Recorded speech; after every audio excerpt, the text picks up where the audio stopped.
के labour laws हमेशा से बहुत कॉम्प्लेक्स रहे हैं, पर अब सब कुछ बदल रहा है। सोचिए, 29 से भी ज्यादा अलग अलग कानून थे, कितनी कंफ्यूजन होती होगी। अब इन सबको घटाकर सिर्फ 4 कोड्स में बदल दिया गया है। चलिए देखते हैं कि ये क्या है। ये सिर्फ कानूनों को कम करना नहीं है, बल्कि ये तो पूरे लेबर सिस्टम को जड़ से बदलने जैसा है। तो ये हैं वो 4 नए कोड्स। इनका मकसद है नियमों को आसान बनाना और काम को मॉडर्न करना। इनमें जो सबसे बड़ा बदलाव है वो है वेतन की नई परिभाषा। इसका असर सबकी सैलरी पर पड़ेगा। पता है, पहले हर कानून में वेतन का मतलब अलग अलग था। अब पहली बार एक सिंगल क्लियर परिभाषा है। नई परिभाषा बेसिक पे को बाकी अलाउंसेस से एकदम अलग करती है। इससे चीजें काफी क्लियर हो जाती हैं।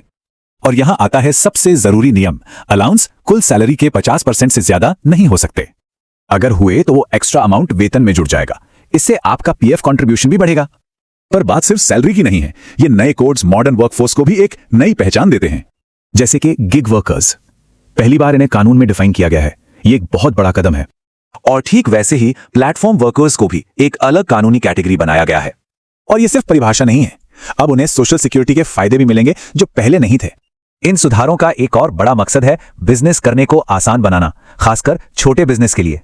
जैसे अब 300 से कम वर्कर वाली कंपनियों को छटनी के लिए पहले से सरकारी मंजूरी नहीं लेनी होगी। यही 300 वर्कर्स की लिमिट अब स्टैंडिंग ऑर्डर्स पर भी लागू होती है, जो कंपनी के फॉर्मल नियम होते हैं। तो कुल मिलाकर इस बड़े कानूनी बदलाव से हमें क्या समझना चाहिए, चलिए देखते हैं। सोर्सेज इसे 3 बड़े बदलाव में समेटते हैं जो भारत के वर्किंग कल्चर को हमेशा के लिए बदल सकते हैं। तो कुल मिलाकर कोशिश यही है कि वर्कर्स के फायदे और बिजनेस की आसानी के बीच एक नया बैलेंस बने। लेकिन असली सवाल यह है कि ये कोड्स लागू कैसे होते हैं, इनकी कामयाबी इसी पर टिकी है। तो चलिए आज बात करते हैं भारत के लेबर लॉज में हुए एक बहुत बड़े, आप कह सकते हैं क्रांतिकारी बदलाव की। ये एक ऐसा सुधार है जो उस पूरे सिस्टम को आसान बनाने के लिए लाया गया है जो दशकों से अपनी जटिलता के लिए जाना जाता था। आइए इसे और गहराई से समझते हैं। कई दशकों तक भारत का जो लेबर सिस्टम था वो 29 अलग अलग केंद्रीय कानूनों के एक उलझे हुए जाल जैसा था। जरा सोचिए, कंपनियों और कर्मचारियों दोनों के लिए ही इन सभी नियमों को समझना और इन पर चलना कितना मुश्किल रहा होगा। और अब इस पूरे जटिल ढांचे को समेटकर सिर्फ 4 आसान कोड्स में बदल दिया गया है। जी हां, 29 से सीधा 4 पर। तो जैसा कि इस स्लाइड में साफ दिख रहा है, एक तरफ है वो ढेरों पुराने कानून और दूसरी तरफ बस ये 4 नए सिंपल कोड्स। मकसद एकदम साफ है, चीजों को आसान बनाना, नियमों को आज के जमाने के हिसाब से ढालना और पूरे देश के लिए एक जैसा सिस्टम तैयार करना। ये सच में भारत के लेबर लॉ के पूरे स्ट्रक्चर में एक बहुत बड़ा बदलाव है। तो आज हम किन किन चीजों पर नजर डालेंगे। सबसे पहले कई कानूनों से 4 कोड्स तक का ये सफर कैसा रहा। फिर बात करेंगे वेतन की नई परिभाषा की, जो बहुत अहम है। इसके बाद देखेंगे कि अब कौन कौन इसके दायरे में आता है और आखिर में बिजनेस के लिए क्या नए नियम हैं। तो चलिए शुरू करते हैं शायद सबसे बड़े बदलाव से, जिसका सीधा असर सबकी जेब पर पड़ने वाला है। ये है वेतन या वेजेस की नई स्टैंडर्ड परिभाषा। ये एक ऐसा बदलाव है जिसका असर हर कर्मचारी और हर कंपनी पर पड़ेगा। देखिए, सबसे बड़ी बात तो ये है कि अब चारों कोड्स में वेतन का मतलब एक ही होगा। कंफ्यूजन खत्म। इसमें क्या क्या आता है? मेनली बेसिक पे, महंगाई भत्ता यानी डीए और रिटेनिंग अलाउंस। अलग अलग कानूनों में अलग अलग हिसाब किताब का झंझट अब नहीं रहा। अच्छा, अब यहाँ बात थोड़ी दिलचस्प हो जाती है कि क्या इसमें शामिल है और क्या नहीं। तो एक तरफ जैसा हमने देखा, बेसिक पे और डीए वेतन का हिस्सा है, लेकिन दूसरी तरफ बोनस, हाउस रेंट अलाउंस यानी एचआरए और ओवरटाइम जैसे कई भत्ते इससे बाहर रखे गए हैं। लेकिन यहीं पर एक बहुत बड़ा ट्विस्ट है और वो है 50% का नियम। ये नियम कहता है कि जो भत्ते बाहर रखे गए हैं उनकी कुल कीमत आपकी टोटल सैलरी के 50% से ज्यादा नहीं हो सकती, और अगर ऐसा हुआ तो जो भी एक्स्ट्रा अमाउंट है उसे वापस वेतन में जोड़ दिया जाएगा। इसका सीधा मतलब ये हुआ कि आपका प्रोविडेंट फंड और ग्रेच्युटी अब ज्यादा बेसिक सैलरी पर कटेगा। तो हो सकता है कि आपकी इन हैंड सैलरी थोड़ी कम हो जाए, लेकिन आपकी रिटायरमेंट की बचत बढ़ जाएगी। चलिए अब अगले जरूरी सवाल पर आते हैं। इन नए कानूनों के दायरे में अब कौन कौन आएगा, और यहाँ भी कानूनी सुरक्षा का दायरा काफी बढ़ाया गया है। ये वाकई एक ऐतिहासिक कदम है। आप सोचिए, पहली बार गिग और प्लेटफॉर्म इकोनॉमी में काम करने वाले वर्कर्स को कानूनी तौर पर एक पहचान मिली है। मतलब जो लोग ऑनलाइन प्लेटफॉर्म के जरिए काम करते हैं वो अब कानून के दायरे में आ गए हैं। तो इसका असल जिंदगी में क्या मतलब हुआ? देखिए, जो फिक्स्ड टर्म कर्मचारी हैं उन्हें अब 1 साल काम करने पर भी उनके काम के हिसाब से ग्रेच्युटी मिलेगी। पहले की तरह 5 साल का इंतजार नहीं करना पड़ेगा। कर्मचारी की परिभाषा में अब मैनेजर लोग भी आ गए हैं और नियोक्ता की परिभाषा में ठेकेदारों को भी शामिल किया गया है, जिससे जो मेन कंपनी है उसकी जिम्मेदारी भी बढ़ गई है। अब बात करते हैं एक और बड़े विजन की, सबके लिए सोशल सिक्योरिटी, खासकर उन लोगों के लिए जो असंगठित क्षेत्र यानी अनऑर्गेनाइज्ड सेक्टर में काम करते हैं। तो इसके लिए एक स्पेशल सोशल सिक्योरिटी फंड बनाया जा रहा है। सवाल ये है कि इसमें पैसा कहां से आएगा? तो जैसा कि ये चार्ट दिखा रहा है, सरकार तो अपना हिस्सा देगी ही, कॉर्पोरेट सोशल रिस्पॉन्सिबिलिटी यानी CSR फंड से भी पैसा आएगा। और एक बिल्कुल नई चीज, जो एग्रीगेटर्स हैं जैसे कि राइड शेयरिंग एप्स, उन्हें भी अपने टर्नओवर का 5% तक इसमें देना पड़ सकता है। ठीक है, अब तक हमने कर्मचारियों के नजरिए से बात की। अब देखते हैं कि बिजनेस पर, कंपनियों के कामकाज पर इसका क्या असर पड़ेगा। उन्हें क्या नई आजादी मिलेगी और क्या नई जिम्मेदारियां। एक बहुत बड़ा बदलाव है स्टैंडिंग ऑर्डर्स को लेकर। पहले क्या था कि अगर किसी कंपनी में 100 से ज्यादा लोग काम करते हैं तो ये नियम जरूरी थे। अब इस लिमिट को बढ़ाकर 300 कर दिया गया है। जाहिर है, इससे छोटे और मीडियम बिजनेस को काफी राहत मिलेगी। इसके अलावा भी कंपनियों को काम करने में आसानी देने के लिए कई बदलाव हैं। जैसे अब 300 कर्मचारियों तक की कंपनी को छटनी या बंदी के लिए सरकार की इजाजत नहीं लेनी होगी। कॉन्ट्रैक्ट लेबर के नियम अब 50 कर्मचारियों पर लागू होंगे, पहले ये 20 थे। और हाँ, कॉन्ट्रैक्टर्स के लिए अब एक ही लाइसेंस होगा जो पूरे देश में 5 साल तक चलेगा।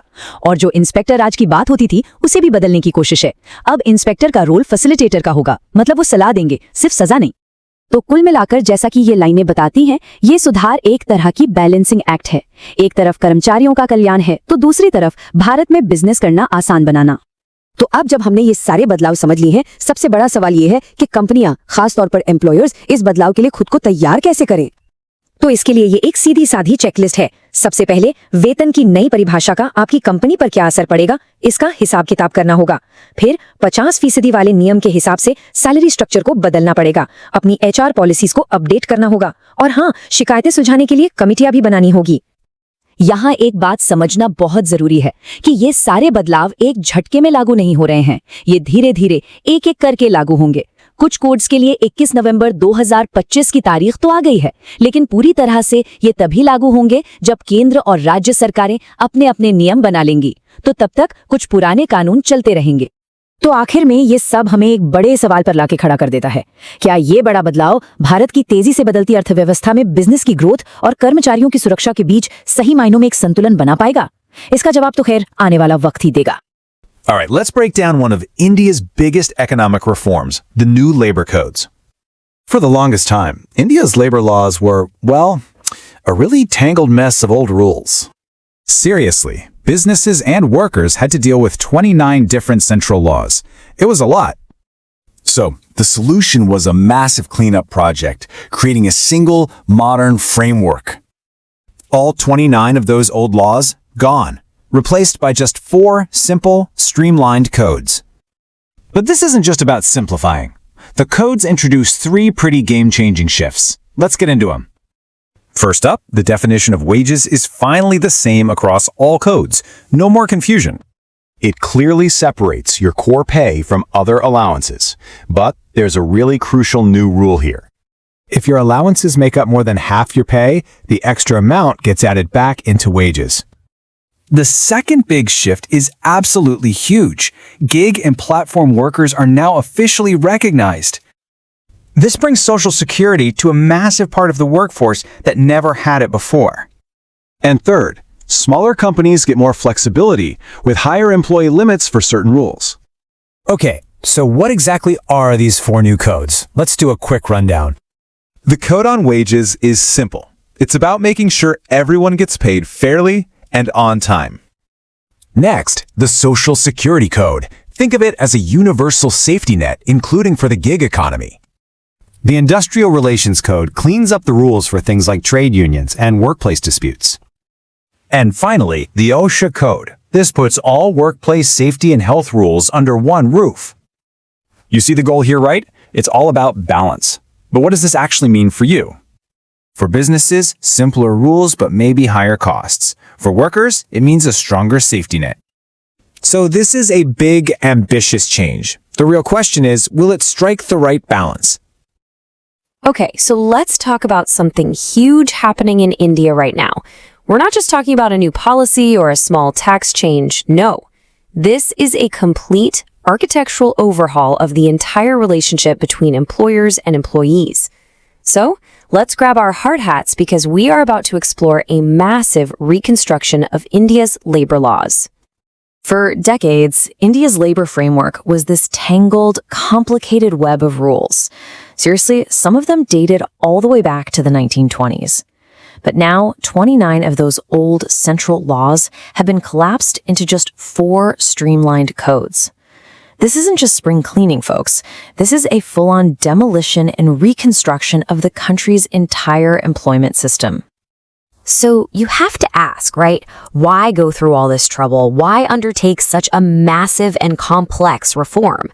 Well, to really understand the new building, we first have to look at all the cracks in that old, crumbling foundation. And believe me, the previous system was less of a foundation and more of a maze. You had dozens of central and state laws, often overlapping, and sometimes even flat out contradicting each other. It created a system that was just incredibly difficult for anyone to navigate. And you can imagine, this created headaches for pretty much everyone involved. For businesses, the compliance burden was a huge hurdle to growth. For employees, you had different definitions of the same terms, which meant your rights could literally change depending on which law was being applied. The whole system was just screaming out for some simplicity and clarity.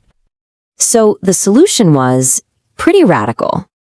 Instead of trying to patch up that old complex structure, the decision was made to tear it all down and build something completely new, something streamlined, and something designed for a modern economy. And this number says it all. 29 separate, often clunky central laws have been boiled down into just 4. This really gets to the core of the reform. It's an incredibly bold move towards simplification and modernization. And here they are, the 4 new pillars of India's labor framework. Each one covers a really distinct area. Think of it like this: how you get paid, what your social safety net looks like, the rules of engagement between companies and unions, and, of course, your safety and well-being at work. Now, before we start touring the individual rooms of this new house, we really need to understand the new architectural blueprint. There are 3 huge foundational shifts that apply across all 4 of these codes, and they change the very DNA of labor law in India. Okay. First up, and this is probably the biggest one financially, a new uniform definition of wages. Here's the deal. The new 50% rule says that if your allowances, things like house rent allowance, make up more than half of your total pay, the extra amount gets added back into your wages for calculating things like retirement benefits. For employees, this means bigger contributions to your retirement fund, a larger nest egg for the future. But for employers, it means a higher immediate cost. It's a really crucial change. Next, for the very first time, Indian law is officially recognizing the reality of the 21st century economy. Gig workers and platform workers, like the people who deliver your food or drive for ride-sharing apps, are now formally defined in the law. This is a landmark step. It's about creating a social security safety net for a massive and growing part of the workforce that was basically invisible to the old legal system. And finally, there's a huge philosophical shift. The old dreaded inspector, whose job was basically to find faults and hand out fines, is being replaced. The new role is called an inspector-cum-facilitator. Their job is now to advise and guide both employers and workers to make sure everyone is compliant. It's a move from confrontation to collaboration. Okay, so we've seen the blueprint, but what's it actually like to live in this new house? Well, the new design tries to strike a really delicate balance between giving businesses more flexibility and making sure workers have security. Let's see how that works in practice. All right, here's the flexibility part. It used to be that any industrial company with 100 or more workers needed government permission for things like layoffs. Well, that threshold has now been raised to 300. This gives a lot more small and medium-sized businesses the autonomy to adapt their workforce as market conditions change. But, and this is a big but, that new flexibility comes with a brand new responsibility. For every single worker that is retrenched, employers now have to contribute 15 days of that worker's wages to a new worker reskilling fund. The whole idea is to help displaced workers train for new jobs, creating a crucial safety net that wasn't there before. This table here really shows you the pattern. Just take a look. Across the board, from rules about mandatory employment conditions to contract labor, the thresholds have been raised. This gives businesses with up to 300 employees way more operational freedom than they had before. The clear intention here is to cut down on the regulatory burden for smaller companies, freeing them up to grow and, hopefully, to hire more people. So the new house has been built, the blueprints are all laid out, but when does everyone actually get to move in? Let's get into our final section and see how this all plays out in the real world. So it's not like flipping a switch overnight. While the laws were passed a few years ago, the final piece of the puzzle is that both the central and the state governments have to notify the final rules. And because labor is a subject where both levels of government have a say, the official move-in date could be different across the country. It's a phased rollout, and until it's fully implemented in a region, the old laws stay in effect. So, what does this all mean for businesses right now? Well, preparation is absolutely essential. This isn't just a minor policy update. It requires a really deep dive into the very structure of your company. It's time to analyze the financial hit from that new wages definition, rethink compensation packages, update all the HR policies, and set up the new required committees. The transition is coming, and the companies that are proactive are the ones who are going to navigate it smoothly. Ultimately, this whole historic reform is a massive bet on simplification and modernization. The goal is clear: create a framework that helps businesses grow while also extending security to more workers than ever before. But the big question remains, will this new foundation actually be strong enough to support India's huge economic ambitions? Or will the complexities of putting it all into practice reveal cracks in the design? Only time is going to tell. Okay, let's unpack this. If you follow economic news out of India, you know one thing. It has historically been an incredibly complex place to hire and, well, fire people. India is famous for having this truly complex, multi-layered bureaucracy, especially around old workplace laws. But right now, we're seeing a legislative undertaking so massive, it's hard to even believe. A complete overhaul of its labor regulations, condensing laws that, in some cases, were nearly a century old. This isn't just paperwork, it's reshaping the entire workplace ecosystem for hundreds of millions of people. That's absolutely right. I mean, the sheer magnitude of this reform, it just can't be overstated. We're looking at 29 separate, complex, and often archaic central labor laws being consolidated into this 4 streamlined codes. Think of them as the new pillars. You've got the Code on Wages, the Code on Social Security, the Industrial Relations Code, and then the Occupational Safety Code. 4 codes replace 29 acts. I mean, that is simplification in action. But when you tackle something this huge, you must have massive strategic goals. What's the objective here? The goals are strategic and dual focus. They're designed to address 2 very different groups. First, the explicit aim is to drastically simplify rules, improve the ease of doing business. Right. Less red tape. Exactly.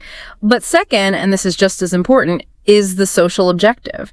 It's to extend a formal safety net to millions of previously unprotected workers. I'm talking about people in the unorganized sector and, of course, the gig economy. So it's an attempt to harmonize flexibility for employers with security for employees.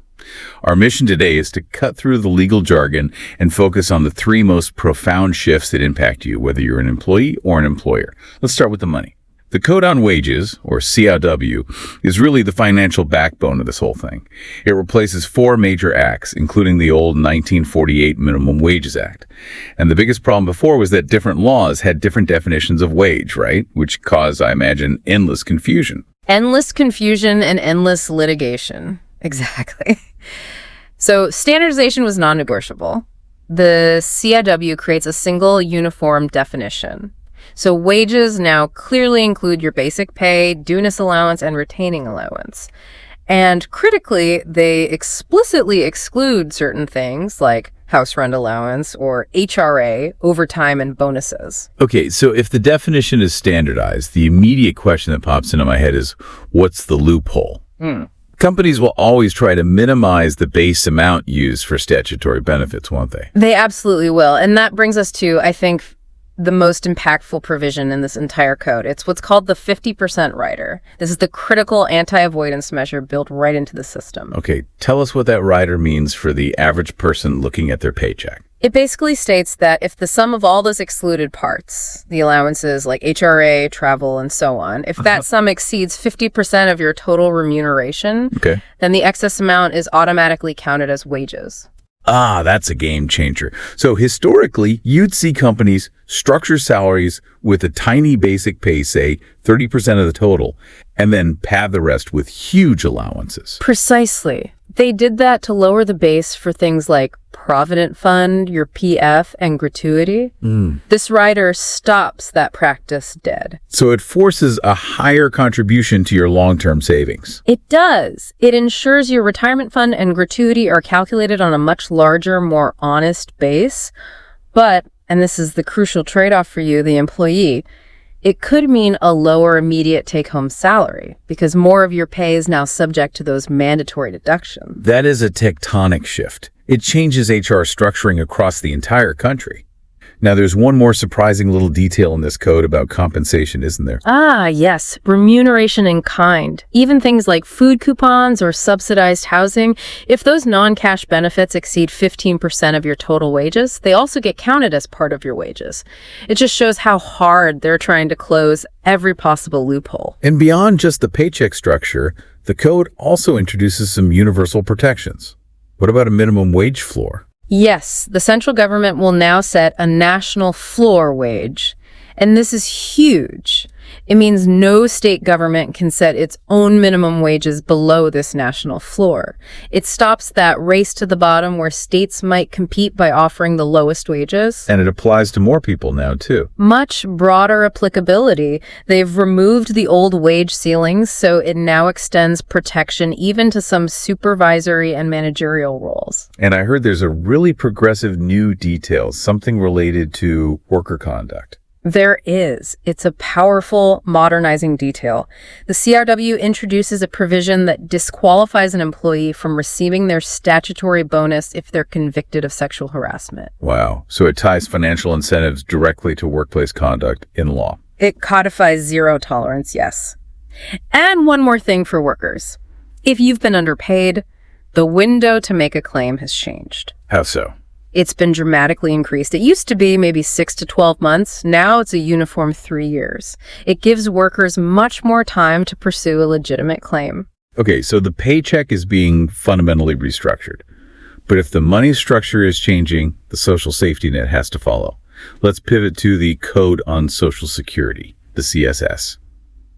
This replaces 9 separate acts and I think really gets to the reality of the 21st century workforce. This is arguably the most groundbreaking part of the whole reform. It's the formal legal recognition of new worker categories. For the very first time, gig workers and platform workers are defined in law. And that's huge because this group has always been in a legal gray area. They were treated as contractors with zero benefits. So how do they actually get benefits now? They don't have a traditional employer? The code creates a mechanism. It requires the aggregators, so the platforms themselves, think food delivery or ride-sharing apps, to contribute to a dedicated Social Security fund for these workers. The platform pays in. The platform pays in, and that fund is meant to cover things like health, disability, and old age protection. It's a massive step. It's bringing millions of people into a formal system.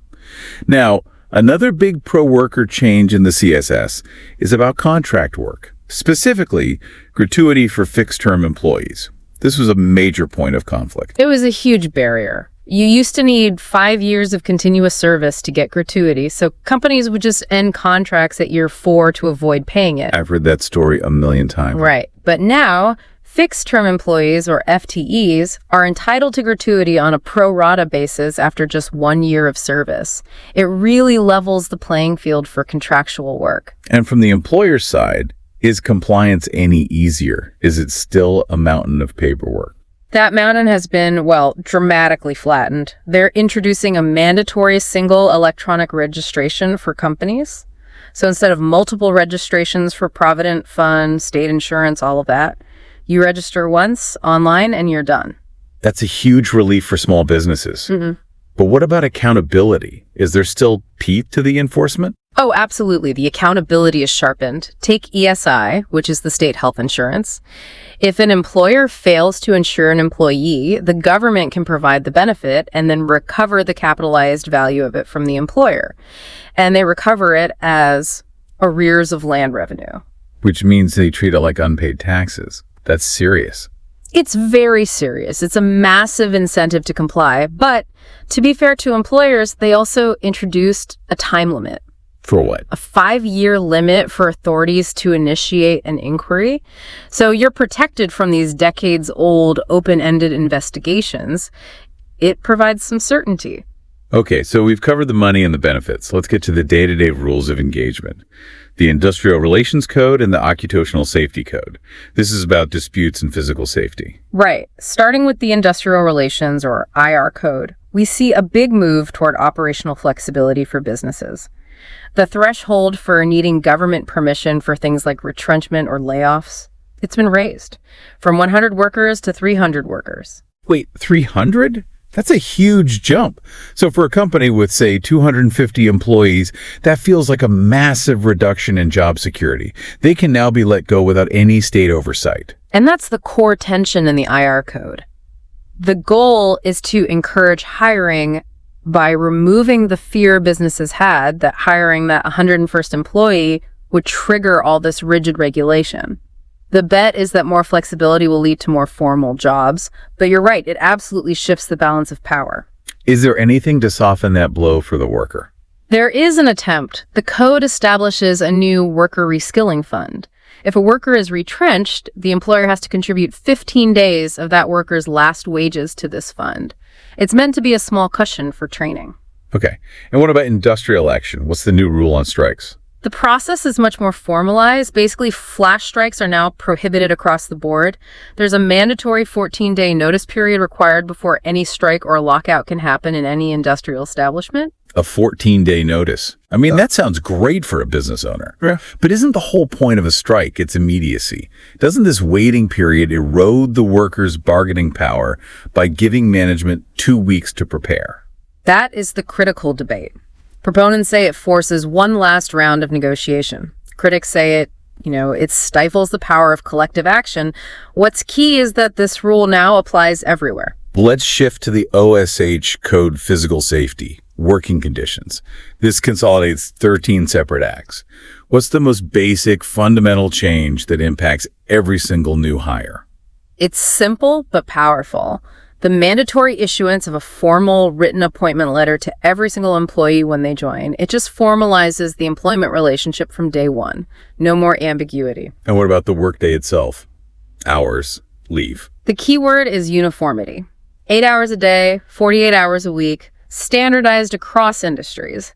And importantly for workers, annual leave is easier to get. You now only need to have worked 180 days in a year to qualify, down from 240. That makes it accessible to a much wider group of people. The OSH Code also brings in some big changes for women in the workforce, right? It does. It removes some old restrictive provisions. Women can now be employed in all establishments for all types of work, and that includes night shifts from 7 p.m. to 6 a.m. as long as a woman consents and the employer guarantees safety and proper facilities. Okay, finally, let's talk about the enforcers. The old Inspector Raj feeling that an inspection was just a punitive raid, that seems to be changing. That's the strategic goal, and it's a huge procedural reform. The role of the inspector is now rebranded as the inspector-cum-facilitator. Yeah. They have a dual function. Yes, they conduct inspections, but they also have to advise and guide employers and workers on how to comply. So are we really saying the compliance officer is supposed to show up with a helping hand, not just a fine book? That's the idea. The hope is it fosters a more collaborative environment. It's supported by things like web-based, randomized inspection schemes to stop harassment. It's a shift from compliance by fear to, let's say, compliance by design. What a deep dive. So, to synthesize this for you, the reforms really boil down to 3 fundamental shifts. 1, the radical standardization of wages with that 50% rider, which completely restructures the math of every single paycheck. 2, the historic formalization of the modern workforce. Finally, recognizing and creating a safety net for millions of gig, platform, and fixed-term employees. And 3, this deliberate balance between operational flexibility for businesses like that 300 worker threshold and worker security, backed by things like mandatory appointment letters and that new facilitator role for inspectors. Exactly. I mean, taken together, these 4 codes are a massive step. They're trying to modernize India's legal framework for a 21st century economy that needs both flexibility and real worker protection. So as this entire system shifts and that 50% rule really starts to bite into salary packages, we have to ask you this. The rule is designed to shift your money from immediate allowances toward long-term savings like PF and gratuity. As the workforce adapts, how will this trade-off between higher future security and lower immediate take-home pay ultimately redefine what we all perceive as a valuable salary package? Think about that balance. We're diving into a massive legislative transformation today. India has taken 29 different, often, contradictory central labor laws and consolidated them all into 4 sleek, comprehensive codes. It's an enormous undertaking. It is, and what's really fascinating is the tension right at the heart of it. These codes serve a dual purpose. First, they're meant to dramatically simplify compliance for businesses, that whole ease of doing business drive. But at the same time, they extend legal protection to millions of previously unprotected workers. It's a classic balancing act. So for you listening, what are the, say, 3 foundational shifts you need to know? We've broken them down into standardized wages, a major Social Security expansion, and modernizing the workplace rulebook. Let's start with the financial core, the code on wages. Yeah. The old system was, it was full of loopholes, mostly because there was no single uniform definition of wages. Mm-hmm. This allowed companies to do what's called wage splitting, basically structuring salaries with huge allowances. And the consequence of that was lower mandatory contributions, right, to things like your retirement fund or gratuity. Exactly. It left workers vulnerable down the line. And that's the practice the government is trying to stop cold with the 50% rider. Mm-hmm. This is where it gets interesting. They're saying that if your non-basic pay-like housing or other allowances exceeds half your total remuneration, that excess must legally be counted as wages. Precisely. It directly attacks that wage splitting strategy. It forces employers to recalculate and increase the base amount for those mandatory contributions. So yes, it might look like a dip in your immediate take-home salary, but your long-term savings benefit goes up significantly. And to anchor everything, there's a new universal baseline, the central government's floor wage. So state governments just can't set their minimum wages any lower than that national standard. Right. It creates a level playing field. Now, moving to the safety net, this is maybe the biggest expansion we've seen.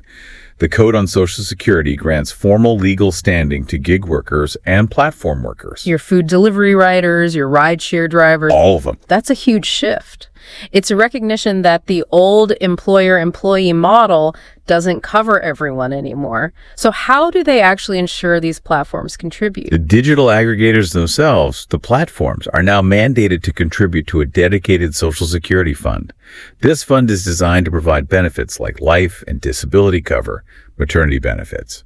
It's a huge step in formalizing a massive part of the informal economy. And on that note, there's a really crucial pro-worker change for gratuity.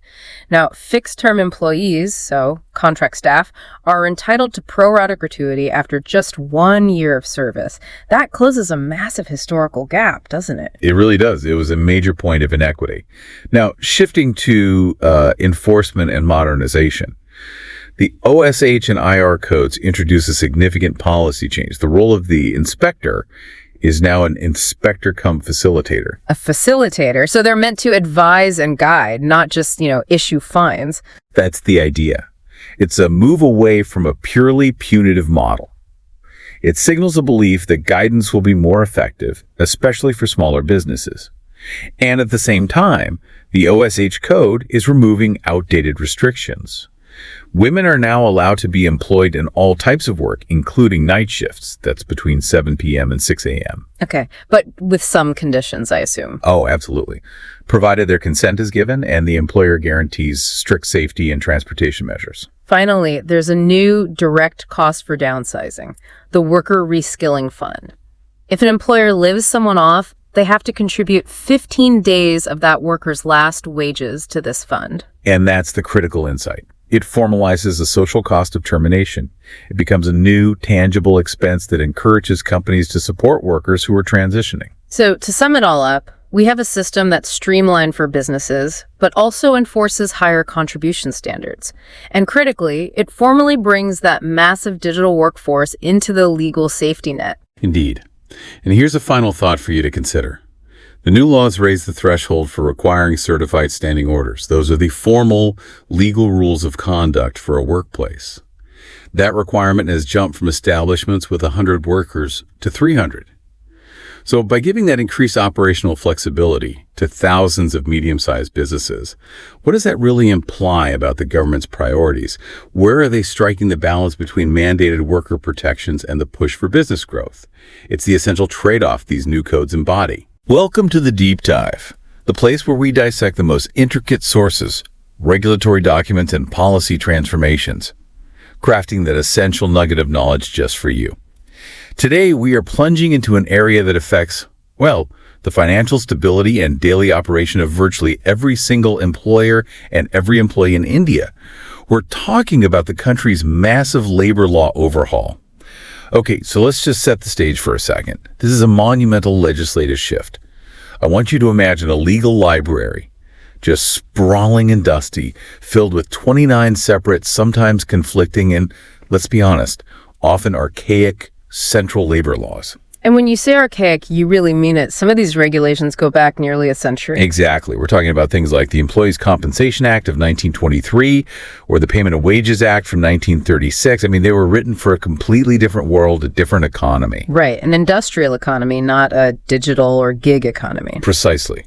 And now, in what is really one swift systemic move, India is collapsing that entire complex regulatory web into just 4 modern cohesive codes. It's not just a paperwork exercise. This is, you could argue, the biggest regulatory simplification and modernization effort in decades. So our mission today is really laser focused. This deep dive is designed to give you, our listener, a high-level, crystal clear understanding of what these new rules are. We want to identify the 4 pillars of this reform. And more importantly, how they fundamentally change things on the ground. Yes. We need to show you how they change 2 things. First, the foundational financial contract between an employer and an employee, especially through one really game-changing definition of wages. We'll definitely be getting into that. And second, how they define, and for the first time really, protect entirely new classes of workers. Specifically, those who are powering the rapidly expanding gig and platform economies. That contextualization is so important. This is a complete re-architecture, and it's all built on this principle of nationwide consistency. Which just wasn't there before. Not at all. Before, you had all these differing definitions, overlapping jurisdictions. It made compliance an administrative nightmare. And that hindered everyone from large multinational corporations right down to small domestic businesses. So these new codes are meant to provide that clarity. The entire framework now rests on what you call the 4 pillars. Yes, 4 pillars, and each one addresses a core element of the workplace. First, you have the Code on Wages, 2019, that deals with compensation, minimum wages, timely payments, all the financial stuff. Okay. Second, the Code on Social Security, 2020. This covers everything from gratuity to, as you mentioned, the revolutionary inclusion of platform workers. The big one. The big one. Third is the Industrial Relations Code, 2020. This governs disputes, strikes, the rules of engagement between management and labor.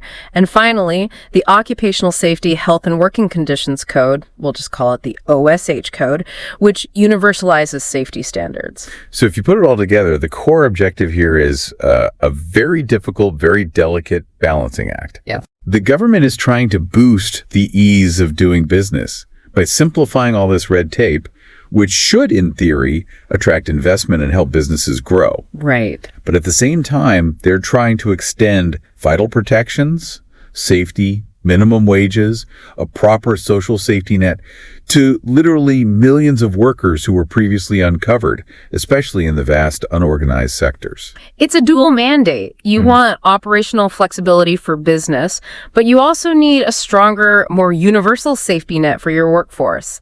It's a tough needle to thread. Let's start at the very beginning then, at the actual language of employment. Before we dive into the specific codes, we have to talk about definitions. Yes, because in the old system, the core problem wasn't always the regulations themselves. It was the fact that you had 29 different acts that often define the same term like wages or employee in 29 slightly different ways. Which sounds like a nightmare. It was a litigator's dream and a compliance officer's nightmare. I mean, think of the simplest terms. If wages included, say, house rent allowance in one act, but excluded it in another, how on earth do you consistently calculate things like provident fund contributions or ESI deductions or gratuity? You can't. It just creates confusion. It created endless gray zones. And those gray zones translated directly into excessive litigation and, frankly, arbitrary enforcement. The primary achievement of these new codes is that they introduce a single, uniform definition for all these core terms. And that's crucial for stability. It's everything. This uniformity isn't just about neat accounting. It removes that foundational instability that really plagued the old system. And right away, this uniformity starts widening the net of statutory protection for the employee. The definition of an employee itself is broadened, especially when it comes to salary caps. Yes. The old wage ceilings created these artificial gaps in protection. For instance, the old Payment of Wages Act.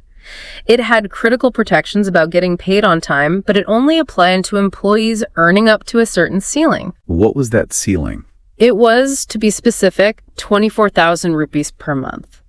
The logic, I suppose, was that higher paid employees didn't need the state's protection on timely payment.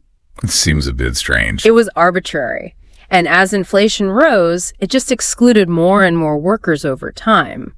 The new codes, fundamentally, they remove these historical wage caps for many of the key protections, less timely wage payment and minimum wages. So what does that actually mean in practical terms? Who benefits the most from getting rid of that cap? It means that these baseline provisions now apply to all employees, regardless of their salary. And crucially, this extends fundamental protections to people in managerial, supervisory, and administrative roles. So people who were often explicitly excluded under the old system. Exactly. Previously, if you were designated a manager, you could lose a lot of these protections. Now it doesn't matter if you are unskilled labor, a mid-level manager, or even senior administrative staff. Those essential wage and safety provisions apply equally. So a much more egalitarian system. It is. It's designed to protect the employment contract itself rather than just protecting the lowest paid workers. Okay, so that's expanding the protection net. Now, what about the other side of the coin? Accountability. The definition of employer has also been significantly broadened, which seems designed to, well, prevent people from evading responsibility. Precisely. The sources show a very deliberate effort to expand accountability beyond just the owner of the company. The definition of employer now explicitly includes several other key actors who bear statutory responsibility. Such as? Well, it includes the occupier of a factor. That's the person with ultimate control over the factory's operations. It includes a contractor, which ensures that outsourcing your responsibilities doesn't mean you outsource the legal liability. That's a big one. It is. And very notably, it also includes the legal representative of a deceased employer. Why is that specific inclusion so important from a legal standpoint? It closes a really critical loophole. If a sole proprietor or maybe the managing partner of a small firm dies, under the old fragmented system, employees often found themselves, well, without a clear entity to pursue for outstanding benefits or salaries or pending gratuity payments. They were just left in the lurch. They were.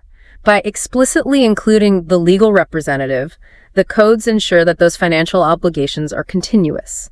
It gives workers clear legal recourse to recover their dues, which provides essential certainty in what are already very volatile circumstances. And that leads us to maybe the most symbolic and perhaps most challenging shift in the whole regulatory mechanism. the transformation of the labor inspector. Right. We are moving away from the punitive inspector toward the inspector-cum-facilitator. Which sounds very different. It's central to the government's promise of easing the bureaucratic burden and eliminating the historical corruption associated with the notorious Inspector Raj. The idea that inspectors were there to find problems and, get paid off. Exactly. The traditional inspector was focused purely on finding violations and imposing penalties. This new model attempts a fundamental shift in philosophy. So how does that facilitation part actually work in practice? Does the inspector just look the other way on minor violations? Not at all. It requires a dual approach. The inspector-cum-facilitator is still mandated to conduct inspections, but the facilitation element means they also have to advise and guide employers, especially smaller ones that don't have big HR departments, on how to achieve compliance. So it's more proactive. It is. In many non-serious violations, the official will often issue an opportunity to comply notice first. It gives the employer a specific window of time to fix the problem before they initiate any severe penal action or prosecution.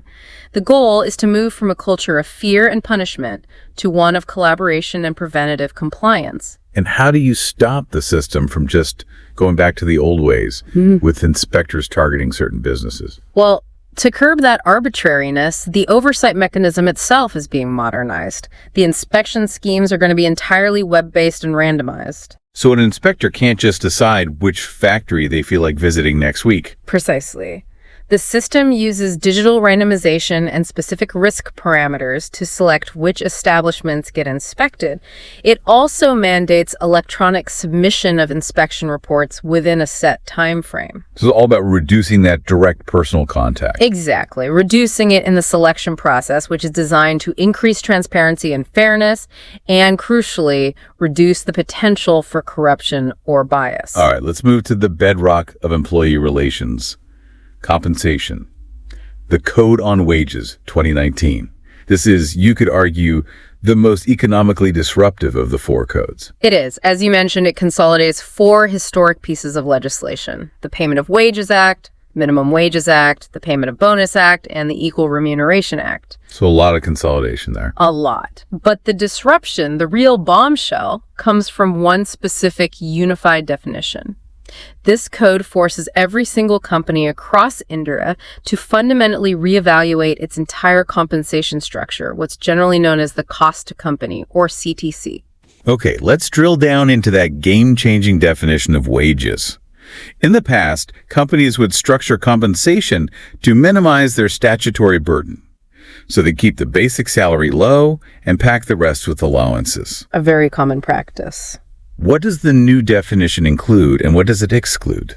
So for statutory calculation purposes, the new definition of wages clearly includes three things: basic pay, dearness allowance, which is that adjustment for inflation, and any retaining allowance. Simple enough. What's out? It clearly excludes all the components that historically swelled the non-statutory part of the paycheck. So things like house rent allowance, HRA, overtime pay, conveyance allowance, statutory bonuses, gratuity payouts, and the employer's contribution to things like the Provident Fund or pension funds. Okay, so now we get to the core mechanism. The thing designed to undo decades of, let's call it, creative corporate accounting, the 50% rider. Explain to our listener why this seemingly small clause is forcing a massive nationwide payroll restructuring. The 50% rider is a direct legal firewall against that practice of wage minimization. It's built on the understanding that employers were deliberately maximizing all those excluded allowances, HRA, conveyance, and so on, to artificially shrink the wage base. The base that's used to calculate essential contributions. Exactly. Things like your Provident Fund contribution and your gratuity liability. They're all calculated as a percentage of that wages definition. So a smaller base means a smaller contribution from the company. So what does the rider do? The rider stipulates that if the total value of all of those specified exclusions, the HRA, the conveyance, the bonus, all of it, if that total exceeds 50% of the employee's total remuneration, More than half your pay is allowances. then the excess amount must be added back and counted as statutory wages. So let's walk through an example. If a company designs a compensation package where the allowances make up, say, 65% of the total pay. Then that extra 15%, the amount over the 50% mark, is automatically deemed to be wages for all statutory purposes. Wow. So that forces employers to make sure that the core components, the basic pay and dearness allowance, make up at least half of the total compensation package. Exactly. For industries that traditionally relied heavily on variable pay or high HRA components or big performance bonuses to pad the total CTC, this change is absolutely seismic. So what's the immediate consequence for employers? The immediate consequence is a dramatic increase in their statutory liability. Because that new higher wage base is now used for calculating EPF contributions, ESI contributions, and gratuity, the total cash outflow for the company against these benefits just rises significantly. Which could be a huge number for a big company. For a company with 1,000 employees, the financial impact runs into crores annually. So companies have a choice. Either they absorb this increased cost by raising their total CTC for everyone, or more likely, they have to restructure all the allowance components to fit within that 50% cap. And for the employee, this is great for future financial security, for retirement funds, but the immediate effect could actually be a reduction in their cash-in-hand salary. That is the trade-off, and it is a major point of friction. If an employer chooses to restructure the salary without increasing the total CTC, they have to shift money from the allowances bucket into the basic pay bucket. Which increases the base for deductions. Exactly. When basic pay rises, the mandatory statutory deductions, the employee's own share of the Provident Fund, for example, also increase. The result is that the employee's immediate take-home pay might actually decrease, even though their long-term savings and retirement corpus are growing substantially. It's effectively trading short-term liquidity for long-term security. That's the perfect way to put it. And it's a huge strategic decision for every working professional to understand. Before we move on, you also mentioned a secondary rule about payments made in kind. Yes, the code is very meticulous here. It tries to cover all the ways you can be compensated.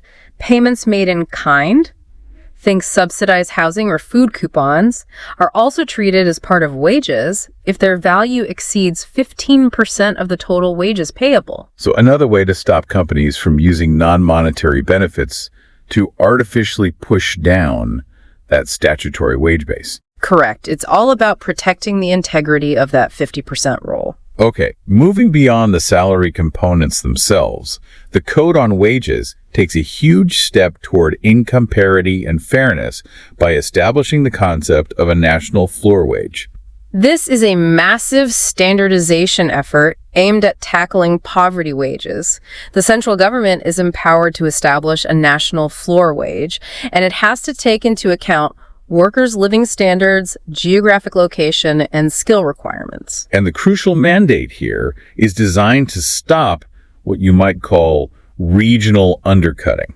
Yes. State governments are still responsible for setting their own minimum wages for different jobs, but they are explicitly prohibited from setting any of them below this national floor. So this is designed to stop that race to the bottom, where states might try to attract industry by allowing exploitatively low wages. Exactly that. It guarantees a baseline standard of income protection across the entire country. However, it's important to note the central government can also fix different floor wages for different geographical areas. Which makes sense. It does. It acknowledges the reality that the cost of living in a major city like Mumbai is vastly different from a remote rural district. That flexibility is key to making this work on the ground. Now, let's talk about two crucial procedural improvements that really empower the worker. First, the speed of final settlement. When someone leaves a job, that wait for your final wages could be weeks, sometimes months. It was a huge pain point. Under the old laws, final settlement could easily take 30, 45, or even 60 days. The new code just drastically shortens this timeline. Oh, sure. While regular monthly wages must be paid by the 7th of the following month, the final dues upon dismissal, removal, retrenchment, or, and this is the critical part, resignation, must now be paid within 2 working days. 2 working days. That's a revolutionary change, especially for resignations. It is. It significantly enhances job mobility and reduces the financial strain on workers who are transitioning between employers. You're not waiting a month and a half for your last paycheck. And what if an employee thinks they were systematically underpaid or denied wages over a long period? What is their new window to seek justice? It's been significantly extended. The time limit for employees or their trade unions to file a claim for unpaid wages is now uniformly increased to 3 years. And what was it before? Previously, the limit could be as short as 6 to 12 months, which made it practically impossible to seek recourse for historical or long-standing issues. This 3-year extension vastly increases the statutory liability for employers. They have to maintain meticulous payroll records and ensure ongoing compliance. Finally, tucked into this code on wages is a very interesting and I'd say very progressive provision that links financial entitlement to ethical conduct. Yes, this is a clear signal of shifting societal priorities in the workplace. The code introduces a new ground for being disqualified from receiving a bonus. An employee can now be disqualified upon conviction for sexual harassment. So it's not just about performance anymore. Exactly. It provides a strong legal precedent that ties financial rewards not just to performance, but to adherence to core workplace safety and conduct standards. It's a powerful statement. Now we move to the Code on Social Security 2020. This code consolidates 9 different laws, including the major ones governing employees' state insurance, ESI, and the Employees' Provident Fund, EPF, as well as the Payment of Gratuity Act. A huge consolidation. But the massive headline here, the truly historic piece of this legislation, is the expansion of the safety net to the modern workforce. The gig economy. Yes. It acknowledges that the 21st century economy is powered by these non-traditional employment structures. For the very first time, this law grants formal legal recognition and establishes a framework for Social Security specifically for gig workers and platform workers. And this addresses a fundamental flaw in all the previous legislation. It does, because previous laws exclusively catered to the traditional full-time one-employer-for-life model. That's just not the reality for millions of people anymore. So let's clarify the definitions here. How does the code distinguish between a gig worker and a platform worker? It's a subtle but important distinction. A gig worker is defined quite broadly. It's a person who's engaged in work or earning from work activities outside of that traditional employer-employee relationship. So a freelancer, a contractor, someone doing task-based work. Okay. A platform worker is a specific subset of that. They are the people who access customers or organizations to provide services using the facilities of an online platform or a digital intermediary. So your ride-sharing drivers, your food delivery couriers. Exactly. And the mechanism for funding this new security net is what's truly revolutionary because it places the liability squarely on the aggregators, the digital platforms themselves. Right. It formalizes their responsibility. Precisely. The code mandates them to contribute to a dedicated Social Security fund for these workers.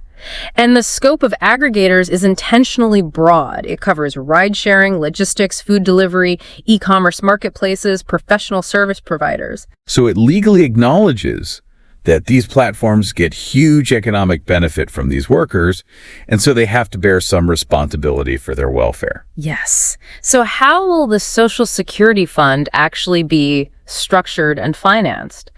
Well, the central government is responsible for establishing this dedicated fund, and the benefits it's supposed to cover will be comprehensive life and disability insurance, health and maternity benefits, housing, even old age protection. And the funding. The funding structure is tripartite.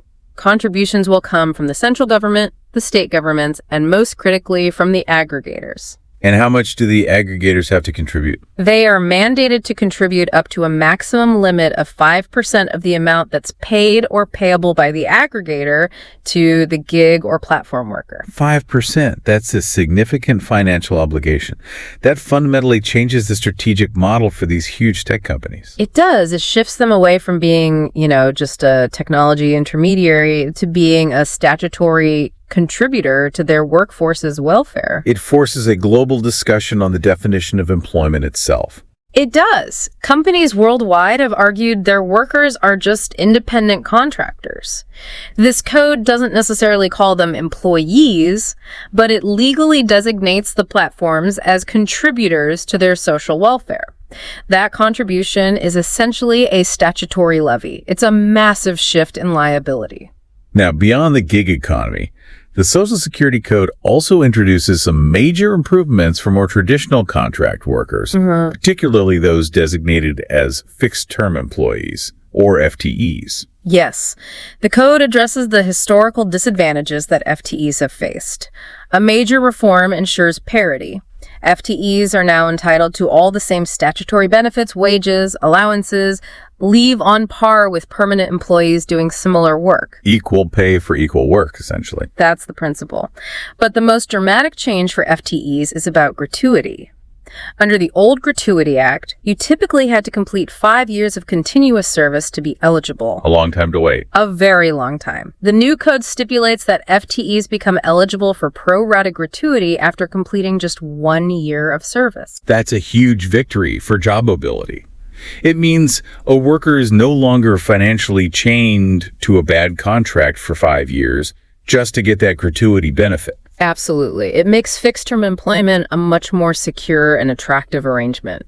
And we see a similar, though slightly less dramatic, reduction for working journalists.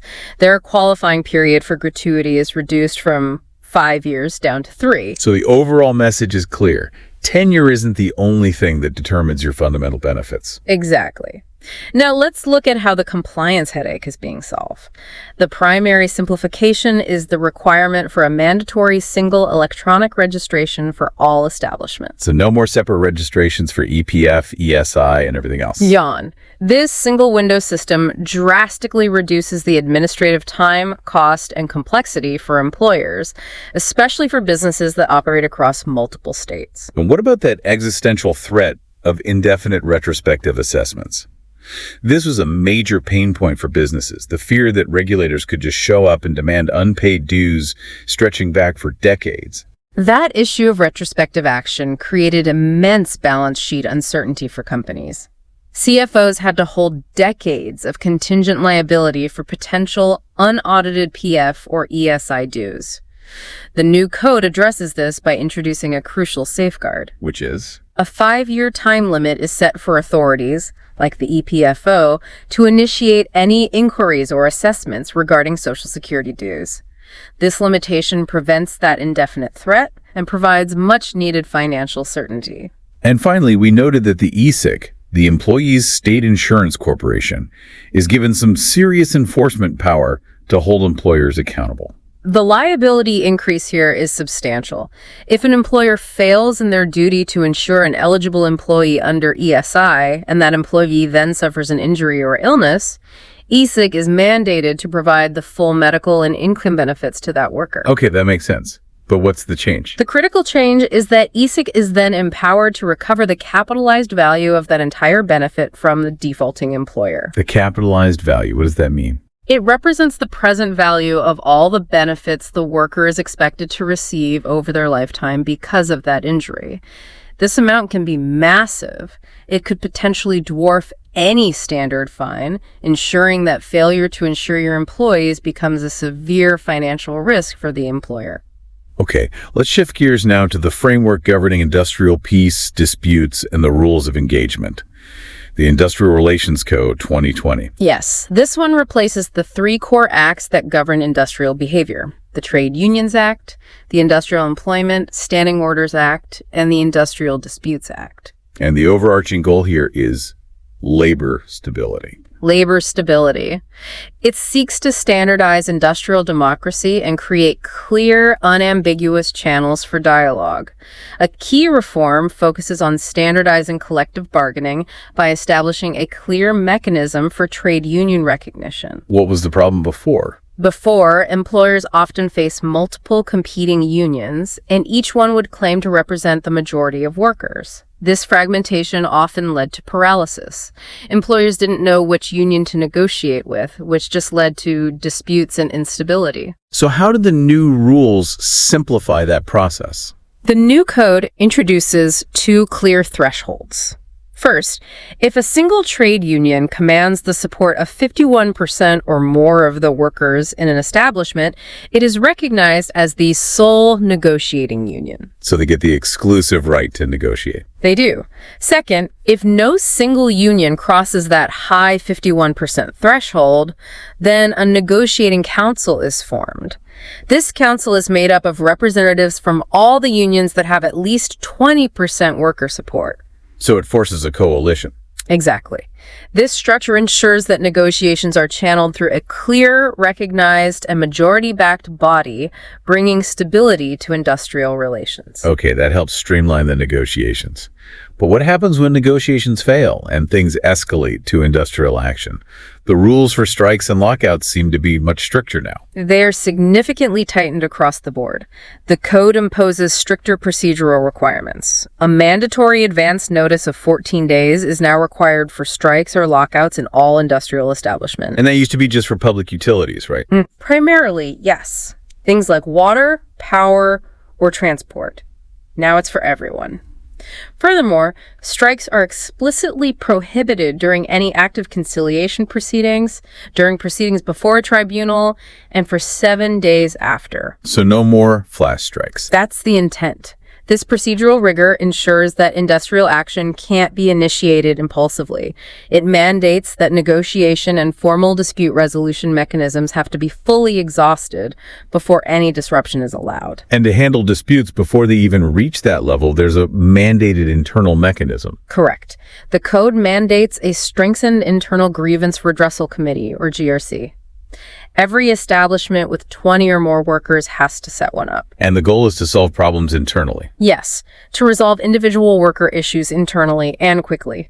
The committee has to have equal representation from the employer and the workers, and critically, the proceedings have to be completed within a defined timeline of 30 days. It reduces the burden on external courts and administrative bodies. Now we come to the part of the IR code where the political and economic trade-off is most evident. The increase in the threshold for certain compliance requirements. Let's start with standing orders. Right. Standing orders are essentially the formalized rulebook for service conditions. They govern everything from shift timings and holidays to disciplinary procedures. Under the old act, these certified rules were mandatory for establishments with 100 or more workers. And the new code. The new code raises this applicability threshold sharply all the way up to 300 workers. The government's rationale is clear. It reduces the administrative burden on small and medium enterprises and gives them more operational flexibility. But what's the counter-argument here? Doesn't this potentially expose workers in companies that employ between 100 and 299 people to non-formalized, maybe even arbitrary service conditions? That is the central criticism leveled by labor groups. For every firm that gains that flexibility, the workers in that 100 to 299 range lose the statutory guarantee of having certified, binding rules governing their employment. So it's all down to the employment contract. Which can often be unilaterally dictated by the employer. Critics argue this might even incentivize firms to cap their employment just below 300 workers to avoid these strict regulations, which could potentially stifle job growth in that crucial medium-sized enterprise sector. And the same rationale, boosting business flexibility, applies to the rules governing retrenchment and closure.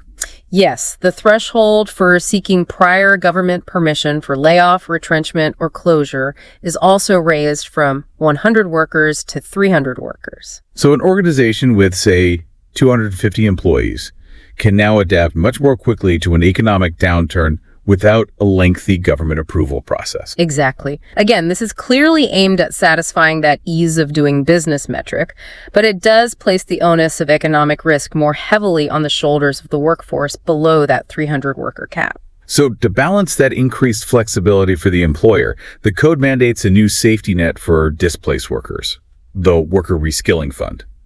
Tell us about the mechanics of this. This is a novel and I think a very necessary mechanism. The code establishes a dedicated worker reskilling fund.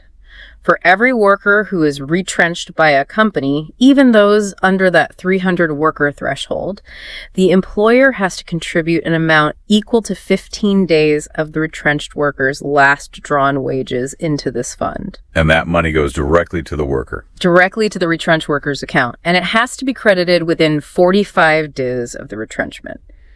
The purpose is twofold. First, to provide some immediate financial cushioning, and second, to provide a source of funding for training and skill development to help that worker transition quickly to a new job. It's mandating that a portion of the cost of retrenchment has to be borne by the business that's directly benefiting from that flexibility. That's a good way to look at it. Okay, the final pillar, the OSH code, dealing with the physical environment of work. It consolidates a remarkable 13 sector-specific safety laws, from the Factories Act and the Mines Act, to laws governing beedi and cigar workers and plantation labor. The goal here is to create universal minimum safety standards for all establishments that employ 10 or more workers. And that consolidation is crucial because safety standards were just all over the place before. They were highly fragmented, often depending on the specific industrial sector. The OSH code harmonizes these provisions to provide consistent, universal protection across both the organized and unorganized sectors. And like the other codes, it starts by trying to make compliance simpler for businesses, especially those that operate across state lines. Absolutely. The bureaucracy around safety regulation was immense. Now, applicable establishments only need to complete a single electronic registration. It standardizes the process. What about for contractors? Contractors, who often manage staff across multiple projects in different states, get a massive simplification. They can get a single pan-India contractor license that is valid for a period of 5 years. So no more getting multiple state-specific licenses for every single location. Exactly. It should speed up project deployment considerably. Now, shifting to responsibilities. The OSH code is very clear about the duties of the employer and the specific rights of the employee. Employer duties are now explicitly codified. They must provide a workplace that's free from hazards, ensure proper disposal of hazardous materials, and maintain clear records. For specific categories of workers, like those exposed to chemicals or operating heavy machinery, employers must now provide free annual health examinations. Okay. But the most fundamental formalization step, which really targets the massive unorganized sector, is the mandate that employers must issue a mandatory appointment letter to every single employee upon joining. An appointment letter sounds like such a basic HR practice, but historically, in a lot of the informal economy, this just wasn't standard. Why is making it mandatory so important? It's the key step towards formalization. An appointment letter formalizes that employer-employee relationship. It defines the terms of employment, including the compensation and benefits. Without it, workers often lack any proof of employment or the basic terms of their job. Which makes it nearly impossible to enforce minimum wage laws or claim benefits like EPF. Exactly. This mandate is a huge boost to documentation and worker rights across the board. And in turn, employees are also given explicit statutory rights, including the right to get detailed information from their employer about health and safety standards, and the right to report unsafe conditions without fear of reprisal. The OSH code also introduces some very progressive gender parity measures, which is essential for maximizing India's labor participation rate. This is a major social and economic step forward. The code removes almost all of the historical restrictions on female employment. Women are now entitled to be employed in all types of establishments and for all types of work. That's a dramatic step, especially for industries like mining and manufacturing that had gender-specific restrictions before. It is. And regarding night shifts, which is essential for the service sector, the code also liberalizes the rules. Women can now work night shifts, which are defined as being between 7 p.m. and 6 a.m., provided that two critical conditions are met. And those are? Their written consent must be obtained, and the employer has to ensure that adequate safety, security, and transportation facilities are provided. This includes things like secure drop-offs and adequate supervision and lighting. This change immediately opens up vast swaths of employment opportunities, especially in sectors like IT, BPO services, and healthcare that require 247 operations. It does. Now, let's quickly look at the regulation of contract labor under the OSH code. We see another threshold change here. The applicability threshold for contract labor regulations has been raised from 20 to 50 workers. So only establishments employing 50 or more contract laborers are subject to the code's provisions on registration and liability. Correct. However, there's a strong regulatory push to prohibit the use of contract labor in core activities, meaning the main activity for which the establishment is set up. So the core activity of a car factory is manufacturing cars. Yeah. You can't use contract labor for that. That's the principle.